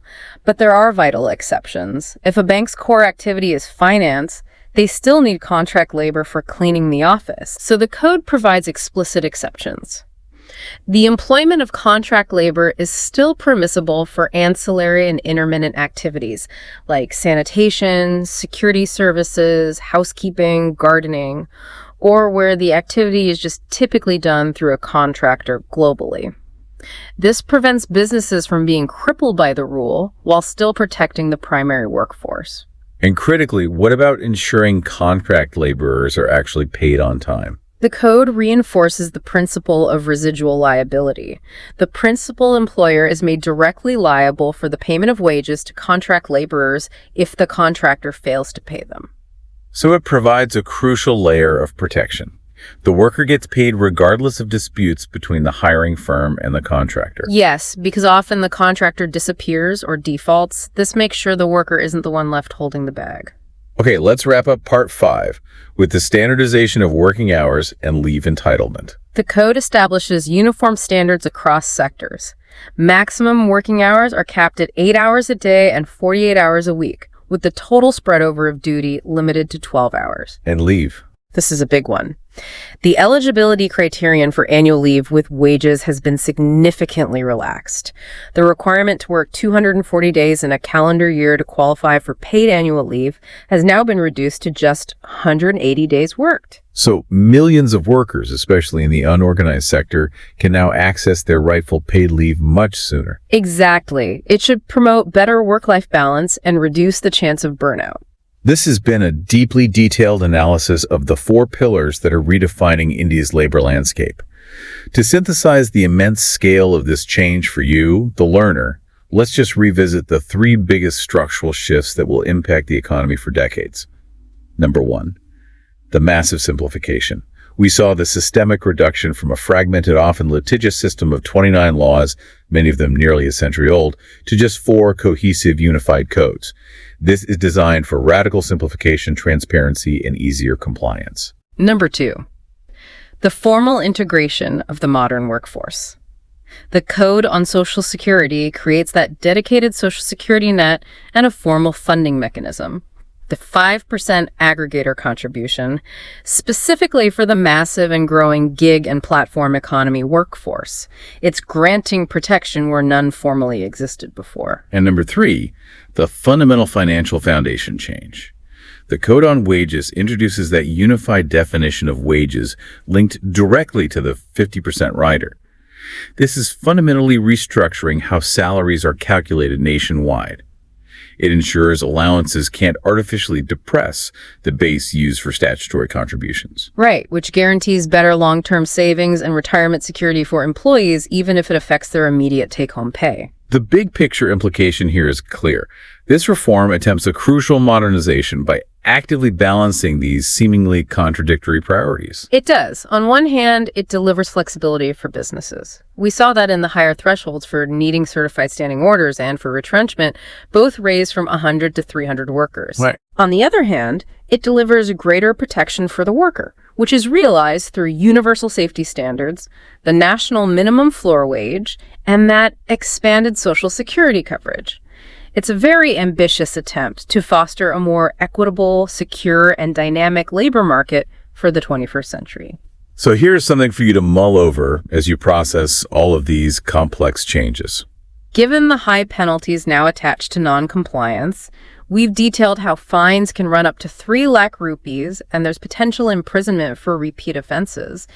And considering the sheer technical complexity of rules like the 50% wage rider, what is the single most significant challenge going forward? Is it ensuring that millions of small, Unorganized sector businesses, which often lack professional HR and payroll systems, truly understand and adhere to these very technical rules. Or is it the government's ability to enforce them effectively and impartially through this new digitally randomized inspector-cum-facilitator model, preventing the new system from simply becoming a facilitator, Raj? The successful transformation of India's labor force really hinges on which of those challenges proves harder to overcome. कल्पना कीजिए कि कानूनों का एक ऐसा जंगल है जिसमें लगभग 29 अलग-अलग रास्ते हैं। कुछ रास्ते तो 100 साल पुराने, धूल भरे और मतलब पूरी तरह से उलझे हुए हैं। बिल्कुल। आप सोचिए कि कोई आके उस पूरे जंगल को साफ कर दे और सिर्फ 4 बड़े और सीधे साधे हाईवे बना दे। आज हम भारत के श्रम कानूनों के साथ हुए कुछ ऐसे ही बड़े बदलाव को समझने की कोशिश करेंगे। बिल्कुल, और ये समझना बहुत जरूरी है क्योंकि ये बहुत बड़ा बदलाव है। हमारे पास जो स्रोत हैं वो यही बताते हैं कि ये सिर्फ कुछ कानूनों को बदलने जैसा नहीं है। अच्छा। हाँ, ये काम करने, नौकरी देने और सामाजिक सुरक्षा के पूरे ताने बाने को मतलब नए सिरे से बुनने की एक कोशिश है। आज हम इन्हीं 4 नए लेबर कोड्स की गहराइयों में उतरेंगे। और हमारा मिशन सिर्फ ये बताना नहीं है कि क्या बदला है, बल्कि ये समझना है कि इन बदलावों का भारत के करोड़ों कर्मचारियों और नियोक्ताओं के लिए असल में मतलब क्या है। सही बात है। क्या इससे काम करना आसान होगा? क्या कर्मचारियों को ज्यादा सुरक्षा मिलेगी, या फिर ये एक बहुत मुश्किल संतुलन साधने की कोशिश है? तो चलिए इस विषय की परतों को खोलते हैं। तो सबसे पहले इस बदलाव के पैमाने को समझना जरूरी है। जैसा मैंने शुरू में कहा, पहले 29 अलग अलग केंद्रीय श्रम कानून थे। जरा सोचिए, एक कंपनी को फैक्ट्रीज एक्ट 1948 भी देखना है, पेमेंट ऑफ वेजेस एक्ट 1936 भी, और न जाने कितने और। ये एक ऐसा जाल था जिसमें मतलब नियमों का पालन करना एक सिरदर्द था। और कर्मचारियों के लिए अपने अधिकार समझना तो और भी मुश्किल रहा होगा। यही इन सुधारों का सबसे बड़ा मकसद था, सरलीकरण। इसी जटिलता को खत्म करने के लिए उन 29 कानूनों को 4 कोड्स में मिला दिया गया है। वो 4 कोड्स कौन कौन से हैं? पहला है वेतन संहिता 2019, दूसरा सामाजिक सुरक्षा संहिता 2020, ठीक है। तीसरा है औद्योगिक संबंध संहिता 2020 और चौथा है व्यावसायिक सुरक्षा, स्वास्थ्य और कार्यदशा संहिता 2020, जिसे हम आसानी के लिए OSH कोड या वर्कप्लेस सेफ्टी कोड कह सकते हैं। तो मतलब ये सिर्फ कागजी कार्रवाई कम करने की बात नहीं है, ये काम करने के पूरे सिस्टम को बदल रहा है। और यहीं पर बात वाकई दिलचस्प हो जाती है, क्योंकि इन सभी बदलावों की नींव एक बहुत ही बुनियादी चीज की नई परिभाषा पर टिकी है, वेतन यानी वेजेस। आपने बिल्कुल सही पॉइंट पकड़ा। ये सुनने में बहुत साधारण लगता है, वेतन की परिभाषा, लेकिन शायद ये सबसे बड़ा और सबसे दूर तक असर डालने वाला बदलाव है। पहले के कानूनों में सबसे बड़ी समस्या ही यही थी कि वेतन की कोई एक परिभाषा ही नहीं थी। बिल्कुल सही, ये एक बहुत बड़ी उलझन थी। ग्रेचुइटी की गणना के लिए वेतन का मतलब कुछ और होता था, प्रोविडेंट फंड के लिए कुछ और बोनस के लिए तो बिल्कुल ही अलग। इससे तो बहुत भ्रम पैदा होता होगा। न सिर्फ भ्रम, बल्कि बहुत सारे कानूनी मामले भी इसी वजह से होते थे, और कंपनियां भी इस उलझन का फायदा उठाती थी। कैसे? मतलब वो ऐसा क्या करती थी जिससे उन्हें फायदा हो? देखिए, कई कंपनियां कर्मचारी की बेसिक सैलरी बहुत कम रखती थीं और बाकी का पैसा भत्तों यानी अलाउंस के रूप में देती थीं। अच्छा। और चूंकि PF जैसी कटौतियां ज्यादातर बेसिक सैलरी पर आधारित होती थीं, तो कम बेसिक का मतलब था कंपनी का कम योगदान। समझ गया। इससे कर्मचारी की टेक होम सैलरी तो ज्यादा दिखती थी, लेकिन उसकी लंबी अवधि की बचत पर सीधा असर पड़ता था। बिल्कुल, ये एक तरह का लूप होल था। तो नए कोड्स इस समस्या को कैसे ठीक करते हैं? नए कोड्स वेतन की एक समान यूनिफॉर्म परिभाषा लाते हैं जो सभी 4 कोड्स पर लागू होती है। अब वेतन में मुख्य रूप से 3 चीजें शामिल हैं: मूल वेतन, महंगाई भत्ता और रिटेनिंग अलाउंस। ठीक है। लेकिन असली कहानी उन चीजों में है जो इसमें शामिल नहीं है, जैसे बोनस, HRA, ओवरटाइम अलाउंस। और यहीं पर आता है 50% का नियम, जो कि एक असली गेम चेंजर है। ओके, ये सुनने में दिलचस्प लग रहा है। क्या है ये 50% का नियम? ये नियम कहता है कि किसी कर्मचारी के वेतन में जो भत्ते शामिल नहीं है, अगर वे उसकी कुल आमदनी के 50% से ज्यादा हो जाते हैं। 1 मिनट। हाँ? तो 50% से ऊपर की जो भी अतिरिक्त राशि होगी उसे भी वेतन का हिस्सा माना जाएगा। रुकिए, इसे एक उदाहरण से समझते हैं ताकि ये पूरी तरह साफ हो जाए। जरूर। मान लीजिए किसी की महीने की कुल सैलरी 1 लाख रुपए है। कंपनी ने उसका स्ट्रक्चर ऐसा बनाया है कि 40,000 रुपए बेसिक पे है और 60,000 रुपए अलग अलग भत्ते हैं। तो अब क्या होगा? इस मामले में भत्ते जो 60,000 रुपए हैं, वो कुल सैलरी का 60% है, जो 50% से ज्यादा है। हाँ, तो 50% की सीमा से 10,000 रुपए ज्यादा है। अब इस 10,000 रुपए को भी वेतन का हिस्सा माना जाएगा, यानी PF और ग्रेच्युटी की गणना के लिए उसका वेतन 40,000 नहीं बल्कि 40,000 प्लस 10,000 यानी 50,000 रुपए माना जाएगा। अरे वाह, इसका मतलब तो ये हुआ कि कर्मचारी के PF और ग्रेच्युटी खाते में अब ज्यादा पैसा जमा होगा। ये तो लंबी अवधि में बहुत अच्छी बात है। तो लेकिन इसका एक दूसरा पहलू भी है ना? इसका मतलब हाथ में आने वाली मासिक सैलरी यानी टेक होम पे कम हो जाएगी। हाँ, ये एक दोधारी तलवार है। आपकी लंबी अवधि की बचत बढ़ेगी, लेकिन आपकी मौजूदा खर्च करने की क्षमता पर असर पड़ सकता है। और कंपनियों को भी अपने पूरे सैलरी स्ट्रक्चर को फिर से डिजाइन करना होगा। बिल्कुल। इसके अलावा एक और छोटा लेकिन महत्वपूर्ण नियम है वस्तु के रूप में भुगतान के लिए, जैसे फूड कूपन। अगर ये कुल वेतन के 15% से ज्यादा है तो अतिरिक्त राशि को भी वेतन माना जाएगा। तो वेतन की परिभाषा बदलने से ही इतना कुछ बदल गया। अब उस दायरे की बात करते हैं जिन्हें ये कानून सुरक्षा देते हैं। आज हम सब ऐप्स इस्तेमाल करते हैं, खाना मंगाने के लिए, कहीं आने जाने के लिए। इन प्लेटफॉर्म्स के लिए काम करने वाले लाखों लोग हैं। पहले तो वे कानूनी तौर पर एक ग्रे एरिया में थे। ये आज के दौर की सबसे बड़ी सच्चाई है, जिसे गिग इकोनॉमी कहते हैं। और सामाजिक सुरक्षा संहिता 2020 पहली बार गिग वर्कर्स और प्लेटफॉर्म वर्कर्स को कानूनी रूप से मान्यता देती है। ये तो एक ऐतिहासिक कदम है। बिल्कुल, क्योंकि पहले उन्हें पारंपरिक कर्मचारी नहीं माना जाता था, इसलिए वे लगभग सभी श्रम कानूनों के दायरे से बाहर थे। तो अब उन्हें क्या मिलेगा? क्या उन्हें वही फायदे मिलेंगे जो एक रेगुलर कर्मचारी को मिलते हैं? ठीक, वैसे तो नहीं, लेकिन सरकार अब उनके लिए विशेष सामाजिक सुरक्षा योजनाएं बनाएगी, जैसे जीवन और विकलांगता बीमा, स्वास्थ्य और मातृत्व लाभ और वृद्धावस्था सुरक्षा। और इन योजनाओं के लिए पैसा कहां से आएगा? सबसे महत्वपूर्ण बात यह है कि इन योजनाओं को फंड करने के लिए एक सामाजिक सुरक्षा कोष बनाया जाएगा। इस फंड में प्लेटफॉर्म कंपनियां यानी एग्रीगेटर्स अपनी आय का 1 से 2% तक का योगदान करेंगी। ये तो बहुत बड़ी बात है। मतलब जो कंपनी ऐप चला रही है उसे अपने डिलीवरी पार्टनर या ड्राइवर की सामाजिक सुरक्षा के लिए पैसा देना होगा। हाँ, लेकिन एक सवाल मन में आता है, क्या सिर्फ मान्यता देना और फंड बनाना काफी है? क्योंकि हमारे स्रोतों के अनुसार इन योजनाओं की पूरी रूपरेखा भी बननी बाकी है। तो क्या ये एक ठोस वादा है या अभी बस एक अच्छी शुरुआत? ये एक बहुत जायज सवाल है। ये निश्चित रूप से एक बहुत अच्छी और जरूरी शुरुआत है। लाखों लोगों को पहली बार सुरक्षा के दायरे में लाया गया है, लेकिन इसकी सफलता इस बात पर निर्भर करेगी कि ये योजनाएं कितनी जल्दी और कितनी प्रभावी ढंग से लागू होती हैं। मतलब ये सिर्फ एक फ्रेमवर्क है, असली इमारत अभी बननी बाकी है। बिल्कुल। और ये सिर्फ गिग वर्कर्स के बारे में नहीं है। एक और समूह है, फिक्स्ड टर्म कर्मचारी, यानी जो कॉन्ट्रैक्ट पर काम करते हैं।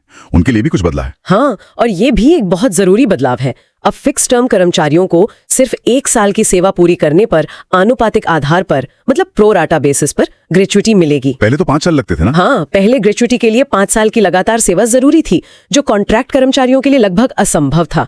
ये उनके साथ होने वाले एक बड़े अन्याय को दूर करता है। और भी कुछ है? हाँ, वेतन भुगतान से जुड़ी सुरक्षा अब सभी कर्मचारियों पर लागू होती है, चाहे उनका वेतन कितना भी हो।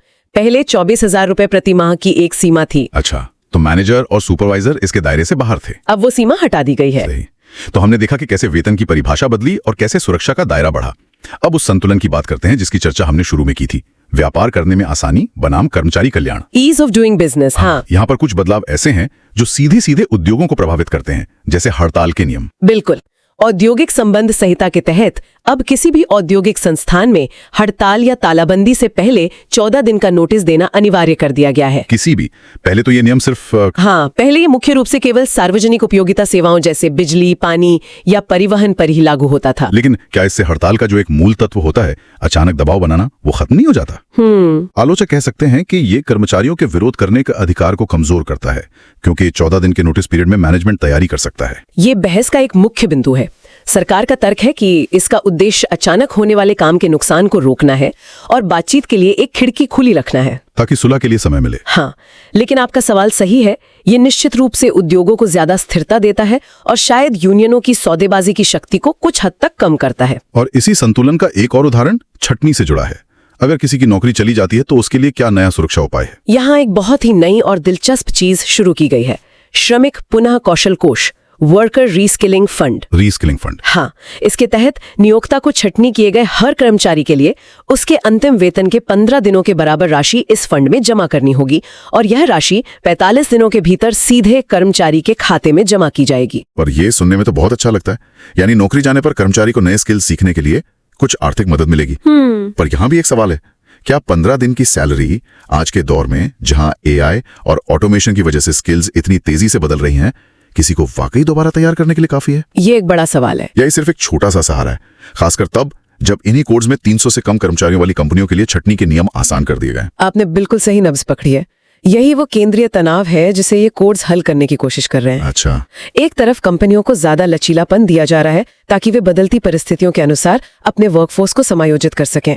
दूसरी तरफ रीस्किलिंग फंड जैसे उपाय एक सेफ्टी नेट बनाने की कोशिश है। तो ये फंड शायद पूरी रीस्किलिंग के लिए काफी ना हो। शायद ना हो, लेकिन ये उस दिशा में एक महत्वपूर्ण पहला कदम है जो पहले मौजूद नहीं था। चलिए अब एक ऐसे बदलाव की बात करते हैं जो बिना किसी शक के एक प्रगतिशील कदम है, और वो महिला कर्मचारियों से जुड़ा है। हाँ बिल्कुल थी। पुराने कानूनों में, खासकर फैक्ट्रीज एक्ट में, महिलाओं के रात में काम करने पर कई तरह की पाबंदियां थी। हाँ बिल्कुल थी। OSH कोड यानी वर्क प्लेस सेफ्टी कोड इस सोच को पूरी तरह बदल देता है। कैसे? सबसे पहले तो अब हर कर्मचारी को ज्वाइनिंग के समय अपॉइंटमेंट लेटर देना कानूनी रूप से अनिवार्य है। और सबसे महत्वपूर्ण बात, अब महिलाओं को सभी प्रकार के प्रतिष्ठानों में हर तरह के काम के लिए नियुक्त किया जा सकता है। और रात की शिफ्ट का क्या? उनकी सहमति से उन्हें रात की पाली मतलब शाम 7 बजे से सुबह 6 बजे के बीच में भी काम करने की अनुमति है। लेकिन क्या इसमें उनकी सुरक्षा का ध्यान रखा गया है? हाँ, ये सबसे जरूरी शर्त है। नियोक्ता को उनकी सुरक्षा, आने जाने के लिए परिवहन और अन्य जरूरी सुविधाएं सुनिश्चित करनी होंगी। यह कदम न केवल लैंगिक समानता को बढ़ावा देता है, बल्कि महिलाओं के लिए रोजगार के अवसरों को भी बढ़ाता है। ये तो वाकई 21वीं सदी का कानून लगता है। इन सभी बदलावों को लागू करवाने की जिम्मेदारी जमीन पर किसकी होगी? पहले लेबर इंस्पेक्टर का नाम आते ही एक नकारात्मक छवि बनती थी। हाँ, इंस्पेक्टर राज, और जिस पर भ्रष्टाचार के भी आरोप लगते थे। नए कोड्स इस पूरी भूमिका और सोच को बदलने की कोशिश करते हैं। अब इंस्पेक्टर की भूमिका इंस्पेक्टर सहज सुविधादाता की होगी। इंस्पेक्टर कम फैसिलिटेटर। हाँ, ये सिर्फ नाम का बदलाव नहीं है। उनका काम अब सिर्फ छापे मारना और दंड देना नहीं, बल्कि नियोक्ताओं और श्रमिकों को कानूनों का पालन करने के बारे में सलाह और मार्गदर्शन देना भी है। लेकिन क्या सिर्फ नाम बदल देने से दशकों पुरानी मानसिकता बदल जाएगी? जमीनी हकीकत में क्या एक इंस्पेक्टर जो कल तक सजा देता था आज अचानक सलाहकार बन जाएगा? चुनौती बहुत बड़ी है, इसमें कोई शक नहीं। मानसिकता को बदलने में समय लगता है। तो फिर कानून में ऐसा क्या है जो मदद करेगा? कानून में कुछ ऐसे प्रावधान हैं, जैसे अब किसी भी कंपनी पर मुकदमा चलाने से पहले सुविधादाता को उन्हें नियमों का पालन करने का एक मौका देना होगा। अच्छा। इसके अलावा पूरी निरीक्षण प्रक्रिया को पारदर्शी बनाने के लिए एक वेब आधारित और रैंडमाइज्ड इंस्पेक्शन स्कीम लाई गई है। मतलब अब ये कंप्यूटर तय करेगा कि कौन सा इंस्पेक्टर कब और कहां निरीक्षण के लिए जाएगा, जिससे व्यक्तिगत विवेक और भ्रष्टाचार की गुंजाइश कम हो। बिल्कुल ठीक है, तो हमने एक बहुत बड़े कैनवस पर इन बदलावों को देखा। अगर हमें इस पूरी चर्चा का निचोड़ निकालना हो तो 3 सबसे बड़ी बातें क्या होंगी जो हर किसी को इन नए श्रम कानूनों के बारे में पता होनी चाहिए? मेरे हिसाब से पहली और सबसे बुनियादी बात है सरलीकरण। 29 उलझे हुए कानूनों का जाल अब सिर्फ 4 सीधे साधे कोड्स में सिमट गया है। ये अपने आप में एक बहुत बड़ा सुधार है। दूसरा, मेरे लिए जो सबसे खास है वो है कवरेज का विस्तार।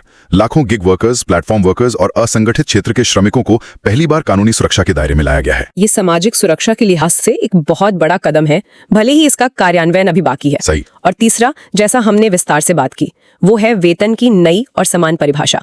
वो 50% का नियम सैलरी स्ट्रक्चर से लेकर भविष्य की बचत तक हर नौकरी पेशा व्यक्ति के जीवन को सीधे तौर पर प्रभावित करेगा। ये शायद सबसे ठोस और तत्काल महसूस होने वाला बदलाव है। बिल्कुल। अंत में ये सब सुनने के बाद ऐसा लगता है कि ये कानून एक बहुत ही महत्वाकांक्षी प्रयास है, कर्मचारियों के कल्याण और व्यापार करने में आसानी के बीच एक नया संतुलन बनाने का। बिल्कुल, कानून बना देना एक बात है, लेकिन इनकी असली सफलता इनके प्रभावी कार्यान्वयन पर निर्भर करेगी। इसमें केंद्र और राज्य दोनों सरकारों को मिलकर काम करना होगा। ये देखना होगा कि जमीन पर ये बदलाव कैसे साकार होते हैं। और जैसे जैसे ये नया सिस्टम लागू होगा, हमारे श्रोताओं के लिए सोचने का एक बड़ा सवाल ये है, इन कोर्ट्स में व्यवसायों को ज्यादा लचीलापन दिया गया है, जैसे 300 से कम कर्मचारियों वाली कंपनियों के लिए छटनी के नियमों में ढील। तो इस बड़ी हुई लचीलेपन के साथ क्या वर्कर रीस्किलिंग फंड जैसे नए सुरक्षा उपाय लंबे समय में भारतीय श्रमिक के लिए एक बेहतर और न्यायपूर्ण संतुलन साध पाएंगे, या ये तराजू किसी एक तरफ झुका रहेगा? ये देखना वाकई दिलचस्प होगा। भारत के श्रम कानूनों में एक बहुत बड़ा एक जबरदस्त बदलाव हुआ है। जी हाँ। जहां लगभग 29 पुराने और उलझे हुए कानूनों को हटाकर सिर्फ 4 नए कोड बना दिए गए हैं। बिल्कुल। आज हम इन्हीं को समझने की कोशिश करेंगे कि इनका असल मतलब क्या है। और इन बदलावों का मिशन आप कह सकते हैं एक तरह से 2-धारी तलवार जैसा है। अच्छा। हाँ, एक तरफ कारोबार करने में आसानी लाना और दूसरी तरफ करोड़ों कर्मचारियों के लिए सामाजिक सुरक्षा का दायरा बढ़ाना। तो ये संतुलन साधने की कोशिश है। जी। तो चलिए सबसे पहले उस चीज की बात करते हैं जिसका असर शायद हर किसी की सैलरी स्लिप पर पड़ने वाला है। हाँ। वेतन या वेज की जो नई परिभाषा है, ये इतनी अहम क्यों है? देखिए, ये एक बहुत ही बुनियादी बदलाव है। पहले क्या था कि अलग अलग कानूनों में वेतन की दर्जनों परिभाषाएं थी। हाँ, जिससे बहुत कंफ्यूजन होता होगा। हाँ, बहुत ज्यादा। अब एक सीधी साधी परिभाषा है जिसमें सबसे जरूरी है 50% का नियम। 50% का नियम, ये क्या है? आसान भाषा में किसी भी कर्मचारी के जो भत्ते होते हैं, जैसे HRA या स्पेशल अलाउंस, वो उसकी कुल तनख्वाह के 50% से ज्यादा नहीं हो सकते। अच्छा। और अगर होते हैं तो जो भी अतिरिक्त रकम होगी उसे मूल वेतन का हिस्सा माना जाएगा। तो इसका मतलब ये हुआ कि भविष्य निधि यानी पीएफ और ग्रेचुइटी की गणना अब एक बड़े अमाउंट पर होगी। बिल्कुल। यानी हाथ में आने वाली सैलरी शायद थोड़ी कम हो जाए, लेकिन रिटायरमेंट के लिए बचत बढ़ जाएगी। हाँ, लॉन्ग टर्म में ये फायदेमंद है, लेकिन आपने जो कहा टेक होम पर असर पड़ेगा। ठीक है, ये तो हुई संगठित क्षेत्र की बात, लेकिन उन करोड़ों लोगों का क्या जो अब तक किसी कानून के दायरे में नहीं थे? मेरा मतलब है गिग और प्लेटफॉर्म वर्कर्स से। और यहीं पर ये मामला वाकई में बहुत दिलचस्प हो जाता है। कैसे? सामाजिक सुरक्षा कोड 2020 में पहली बार गिग वर्कर्स और प्लेटफॉर्म वर्कर्स को कानूनी तौर पर एक पहचान दी गई है। एक मिनट, इसका मतलब तो ये हुआ कि जो करोड़ों लोग डिलीवरी या टैक्सी सेवाओं में काम कर रहे हैं, वो अब तक कानूनी तौर पर वर्कर्स की परिभाषा में भी ठीक से नहीं आते थे। बिल्कुल, वो एक तरह से कानूनी दायरे से बाहर थे। अब सरकार उनके लिए सामाजिक सुरक्षा योजनाएं बना सकती है, जैसे जीवन और विकलांगता बीमा, स्वास्थ्य लाभ वगैरह। इसके लिए एक अलग सोशल सिक्योरिटी फंड भी बनेगा, जिसमें इन कंपनियों को योगदान देना होगा। ये तो बहुत बड़ा कदम है। जी हाँ, सोचिए वो डिलीवरी पार्टनर जो बारिश में खाना पहुंचाता है, अगर उसका एक्सीडेंट हो जाए तो पहले उसके पास कोई कानूनी सुरक्षा नहीं थी, अब होगी। सही। तो एक तरफ सिस्टम से बाहर के लोगों को अंदर लाया जा रहा है, हाँ। पर जो लोग सिस्टम में तो हैं लेकिन परमानेंट नहीं है, जैसे कॉन्ट्रैक्ट पर काम करने वाले, उनके लिए भी एक बहुत जरूरी बदलाव है। अब अगर कोई फिक्स टर्म कर्मचारी सिर्फ 1 साल भी काम करता है तो उसे उतने समय के हिसाब से ग्रेचुइटी मिलेगी। अच्छा, पहले तो 5 साल की शर्त थी है ना? हाँ, जो कॉन्ट्रैक्ट वर्कर्स के लिए लगभग नामुमकिन था पूरा करना। चलिए अब उस हिस्से पर आते हैं जहां शायद सबसे ज्यादा बहस है, औद्योगिक संबंधों पर। हाँ, कंपनियों को दी गई छूट और कर्मचारियों के अधिकार, यहाँ क्या संतुलन साधा गया है? यहाँ पर 2 बड़े बदलाव हैं। पहला, किसी भी औद्योगिक संस्थान में हड़ताल करने के लिए अब 14 दिन का नोटिस देना अनिवार्य है। ठीक है। और दूसरा, जो ज्यादा विवादास्पद है, वो ये कि अब 300 कर्मचारियों तक वाली कंपनियां बिना सरकारी इजाजत के छटनी या ले ऑफ कर सकती हैं। पहले ये सीमा सिर्फ 100 थी। अरे ये तो एक तरह का विरोधाभास नहीं लगता? एक तरफ आप गिग वर्कर्स को सुरक्षा दे रहे हैं, लेकिन दूसरी तरफ 300 कर्मचारियों तक वाली कंपनियों के लिए छटनी आसान बना रहे हैं। यही इन कोर्ट्स का सबसे बड़ा संतुलन साधने वाला काम है। सरकार का तर्क ये है कि कंपनियों को बढ़ने के लिए लचीलापन चाहिए, जिससे वो और नौकरियां पैदा करने से ना डरें। लेकिन आलोचक तो कहेंगे भी इससे कर्मचारियों की नौकरी की सुरक्षा कम हो जाती है। बिल्कुल, असली परीक्षा तो ये देखने में होगी कि जमीन पर इसका असर कैसा होता है। और काम करने के माहौल में भी एक बड़ा बदलाव है, खासकर महिला कर्मचारियों के लिए। हाँ, व्यावसायिक सुरक्षा कोड के तहत अब महिलाओं को उनकी सहमति से रात की शिफ्ट में भी काम करने की अनुमति है। शाम 7 बजे से सुबह 6 बजे के बीच। जी, शर्त यह है कि कंपनी उनकी सुरक्षा, सम्मान और आने जाने के साधन सब सुनिश्चित करे। तो कुल मिलाकर देखें तो ये 4 कोड कानूनों के मकड़जाल को साफ करने, अर्थव्यवस्था के नए हिस्सों को सुरक्षा देने और कंपनियों के लिए नियमों को आसान बनाने की एक बड़ी कोशिश है। हाँ, ये व्यापारिक लचीलेपन और कर्मचारी कल्याण के बीच एक महीन रस्सी पर चलने जैसा है। बिल्कुल। और यही एक सवाल सोचने के लिए रह जाता है। क्या? इन कानूनों में इंस्पेक्टर की भूमिका को बदलकर इंस्पेक्टर कम फैसिलिटेटर कर दिया गया है। हाँ। मतलब उसका काम अब सिर्फ छापा मारना नहीं, बल्कि कंपनियों को सलाह और मार्गदर्शन देना भी है। एक तरह से पुलिस से सलाहकार बना दिया। हाँ, तो सोचने वाली बात यह है कि क्या ये कागजी बदलाव जमीनी हकीकत में नियामक और कारोबारियों के रिश्ते को टकराव से सहयोग की ओर ले जा पाएगा? क्योंकि असली सफलता तो इसी पर निर्भर करेगी।